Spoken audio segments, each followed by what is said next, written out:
kaos kaki, baik dalam sholat ataupun di luar sholat. Nah, ketika dia pakai kaos kaki, dan kaos kakinya pilih yang agak tebal, jangan yang tipis seperti stocking, ya. Ini untuk keluar dari khilaf ulama, ya, karena jumhur mengatakan harus cukup tebal kaos kakinya. Ketika dia berwudu, bahkan di tempat umum, dia masih bisa lakukan.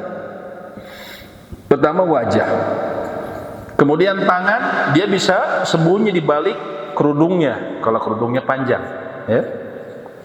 Kemudian kepala, kan sudah kita contohkan, Nabi SAW itu beliau pernah pakai imamah, ikat kepala yang melingkar, cukup bagian atasnya saja, ujung dahinya, lalu kemudian bagian luarnya. Dengan apa? Dengan tangan yang basah, nggak usah jibreg kata orang Sunda, ya, cukup basah saja.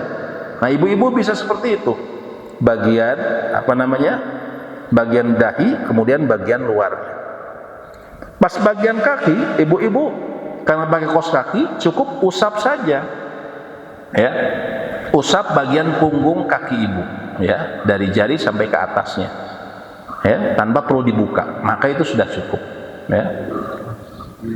Oh, masya Allah, masya Allah, atur nuhun jazakumullah khair, atur nuhun. Saya kalau lagi hujan gini emang suka agak dingin, batuk-batuk, jadi masya Allah, alhamdulillah, jazakumullah khair. Ngeteh dulu Pak. Jadi intinya, kalau kita tahu mengenai mengusap khuf ini, akan sangat mudah ibadah kita dalam perjalanan, ataupun tadi ibu-ibu ketika di tempat umum, nggak usah dibuka sepatunya, bahkan kaos kakinya. Kalau ibu-ibu bahkan pakai sepatu yang menutupi mata kaki, ya, tapi kalau sholatnya biasanya dibuka sepatu, ya, kecuali di tempat terbuka seperti lagi camping, yang apa-apa pakai sepatu. Kalau kita camping kan kita sholat boleh pakai sepatu, ya.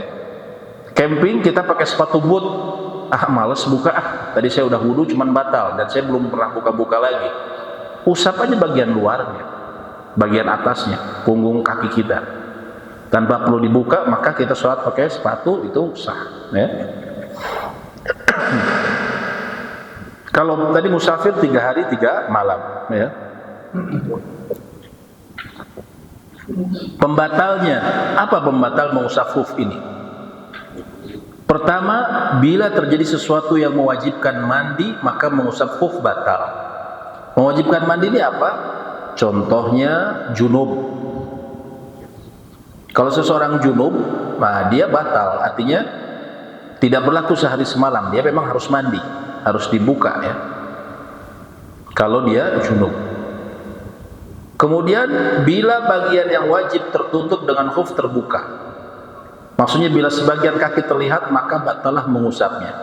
Misalnya kita pakai sepatu atau pakai khuf nih, ataupun kaos kaki menutupi mata kaki, kemudian robek, dan robek ini membuat sebagian dari kaki kita terlihat, maka tidak bisa kita untuk mengusap luarnya, atasnya saja, harus dibuka. Kalau misalnya sobek atau bagian besarnya, sebagian besar terlihat, ya. Yang ketiga, melepaskan khuf dari kaki itu membatalkan usapan, atau melepaskan salah satu khuf menurut mayoritas ulama.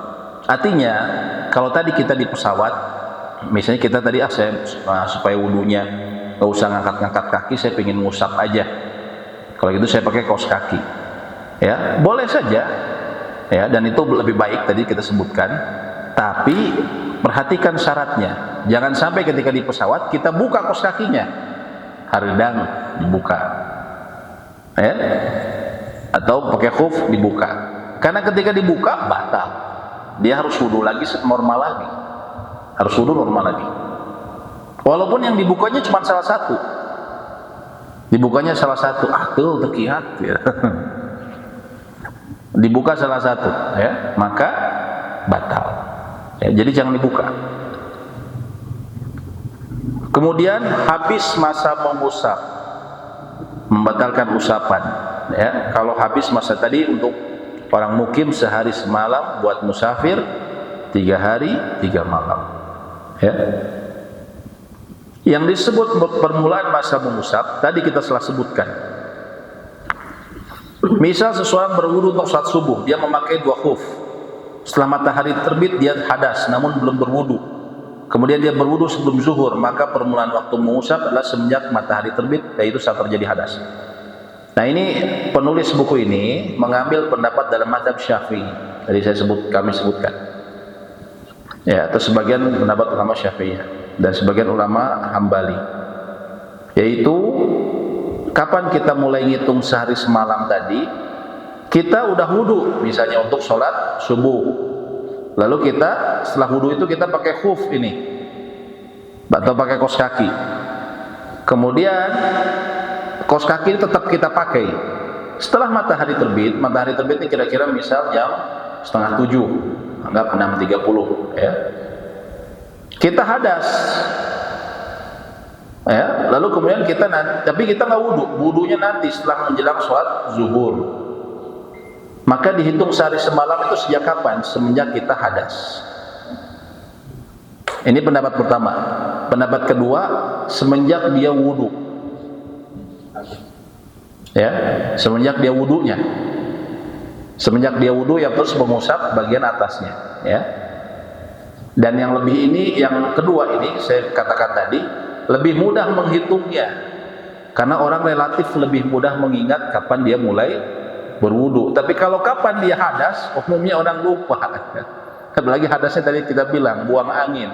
Siapa orang yang ingat-ingat buang angin ya? Ingat-ingat waktu dia buang angin, kan jarang orang ya. Langka malahan ya, ada orang mengingat-ingat waktu buang angin ya. Kecuali perkiraan. Ya.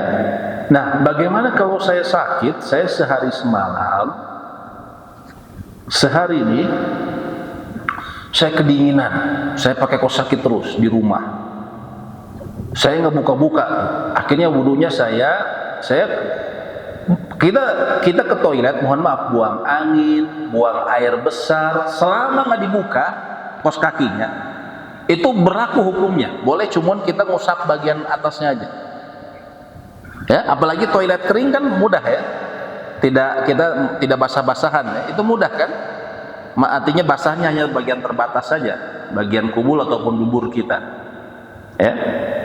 Jadi selama, walaupun kita buang air besar, buang air kecil, atau apalagi buang angin, selama tidak dibuka, maka itu berlaku sehari semalam. Nah, selesai sehari semalam, saya masih sakit, saya nggak kuat kalau kemudian harus basuh kaki lagi, apalagi di kamar mandi licin, saya takut jatuh. Apa yang harus saya lakukan? Saya ingin lanjut lagi, bisa nggak?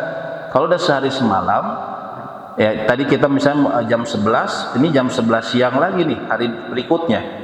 Apa yang saya lakukan? Kali itu bapak atau ibu wudu lagi normal seperti biasa. Tapi setelah itu apa? Kalau mau berlaku hukum itu lagi, pakai lagi khufnya. Nah, nanti dimulai lagi penghitungan yang baru, sehari semalam lagi. Jadi kalau putus, terus kita ingin pakai lagi, ya, kalau sudah sehari semalam, maka berwudu saja, berwudu lagi normal, pakai lagi khufnya. Nanti berlaku hukum yang baru, sehari semalam lagi. Batal lagi, udah sehari semalam lagi, saya masih nggak kuat, wudunya kalau harus buka kayak gitu, dan saya udah nggak mandi nih 2 hari karena sakit namanya juga ya. Kalau buang air ya biasa, ya. Cuman saya nggak buka nih kaos kaki saya, ya. Apakah saya bisa seperti itu lagi? Saya pas hari keduanya menuju hari ketiga, saya wudu biasa, saya pakai lagi, boleh. Bahkan seminggu itu tidak masalah. Tapi tadi begitu habis sehari semalam, wudu normal dulu, kaki dibasuh, pakai lagi khufnya. Bisa dipahami ya? Ini salah satu kemudahan dalam agama kita yang mulia. Ya. Kita lanjutkan sedikit lagi. Ya. Terus kemudian bagaimana dengan ini, mengusap jabiroh. Jabiroh adalah kayu atau yang semisal, kayu yang ditempel, perban sama kayu, atau gips diikatkan pada anggota badan yang patah. Ya. Kalau seperti ini bagaimana wudunya? Bagian atasnya diusap. Demikian juga dengan plester dan perban pada luka. Semua ini diusap di atasnya dengan syarat ia hanya sebatas kebutuhan. Kalau melebihi bagian yang dibutuhkan, maka perban yang lebih harus dilepaskan. Maksudnya begini, misalnya seseorang, ini tangannya, tangan seseorang, dia lukanya di sini 5 cm lukanya, ya. Lalu kemudian dia tutup dengan perban, tapi ditutupnya lebay, kata orang. Ini lukanya 5 cm, dia lebihin ke sini 10 cm, lebihin ke sini 10 cm. Kenapa lebay banget? Supaya kelihatan sakit, supaya dapat izin gitu. Nah, kemudian akhirnya dia tutup perbannya sepanjang ini. Saat berwudu, apakah boleh hanya mengusap atasnya saja? Boleh pas bagian lukanya saja, tapi bagian yang sisa ini harus dibuka. Kalau bisa dibuka, kalau bisa, beda sama yang gips. Kalau gips kan nggak bisa. Nah, kalau gips ya tidak mengapa, bagian atasnya saja. Dan ini ya, yang atasnya saja. Jadi kalau dia kelebihan, dia harus dibuka. Tapi kalau lepas, memang saya lukanya 5 cm, lalu kemudian perbannya 7 cm, 1 cm lebih sedikit, 1 cm lebih sedikit, maka tidak mengapa. Ya, kalau berlebihan, melebihi bagian luka, maka harus dibuka bagian yang berlebihan. Ini maksud perkataan penulis buku ini. Boleh mengusapnya dalam kasus hadas besar atau hadas kecil. Hadas kecil ya buang air besar, buang air kecil. Junub, hadas besar adalah junub. Boleh gitu kalau saya mandi junub cuman bagian, karena saya pakai gips ya, bagian luarnya saja boleh. Ya. Bagian luar atasnya saja diusap.